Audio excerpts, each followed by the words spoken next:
ഷാരോൺ വധക്കേസിൽ ഒന്നാം പ്രതി ഗ്രീഷ്മയ്ക്ക് വധശിക്ഷ. വധശിക്ഷയ്ക്ക് പുറമെ 2 ലക്ഷം രൂപ പിഴയും തട്ടിക്കൊണ്ടുപോകലിന് 10 വർഷവും അന്വേഷണത്തെ വഴിതെറ്റിക്കാൻ ശ്രമിച്ചതിന് 5 വർഷം തടവ് ശിക്ഷയും ഗ്രീഷ്മയ്ക്ക് വിധിച്ചു. ഗ്രീഷ്മയുടെ അമ്മാവനും മൂന്നാം പ്രതിയുമായ നിർമ്മലകുമാരൻ നായർക്ക് 3 വർഷം തടവും കോടതി വിധിച്ചു.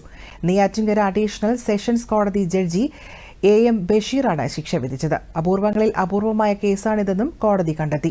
കോടതി മുറിയിൽ വിധി കേൾക്കാൻ ഷാരോണിന്റെ മാതാപിതാക്കൾ ഉൾപ്പെടെയുള്ളവർ എത്തിയിരുന്നു.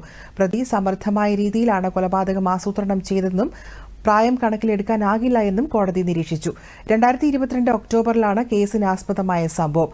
ഒക്ടോബർ 14-ന് ഷാരോൺ രാജിനെ ഗ്രീഷ്മ വിഷം കലർത്തിയ കഷായം നൽകി കൊലപ്പെടുത്തിയെന്നാണ് കേസ്. ആശുപത്രിയിൽ ചികിത്സയിലിരിക്കെ ഒക്ടോബർ 25-നാണ് ഷാരോൺ രാജ് മരിച്ചത്.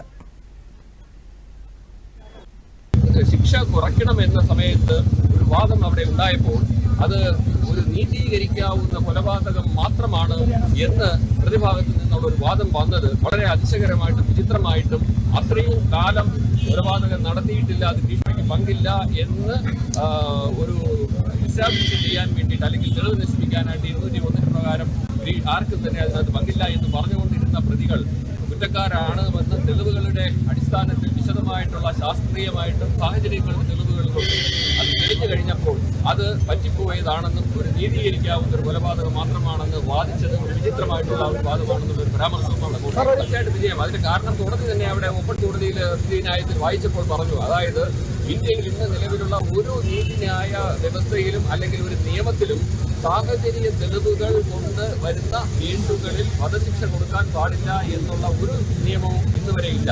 സാധാരണ രീതിയിൽ എന്നാൽ ബഹുമാനപ്പെട്ട സുപ്രീം കോടതി സാഹചര്യ തെളിവുകൾ എന്ന് പറയുന്നത് വളരെ വിശ്വസനീയമായിട്ടുള്ള ഒരിക്കലും ഖണ്ഡിക്കപ്പെടാൻ കഴിയാത്ത തരത്തിൽ പ്രതിയിലേക്ക് മാത്രം വിരൽ തൂക്കുന്ന തെളിവുകൾ സാഹചര്യങ്ങളായിട്ട് വന്നുവെങ്കിലും തീർച്ചയായിട്ടും വധശിക്ഷ കൊടുക്കാമെന്നുള്ള ഒരു റൂളിംഗ് ഉണ്ട്, അത് വിധിന്യായമുണ്ട്. അത് തീർച്ചയായിട്ടും അത് പ്രോസിക്യൂഷൻ കൊടുത്തിരുന്നു, അത് പരിശോധിച്ചിട്ടുണ്ടായിരുന്നു കോടതി.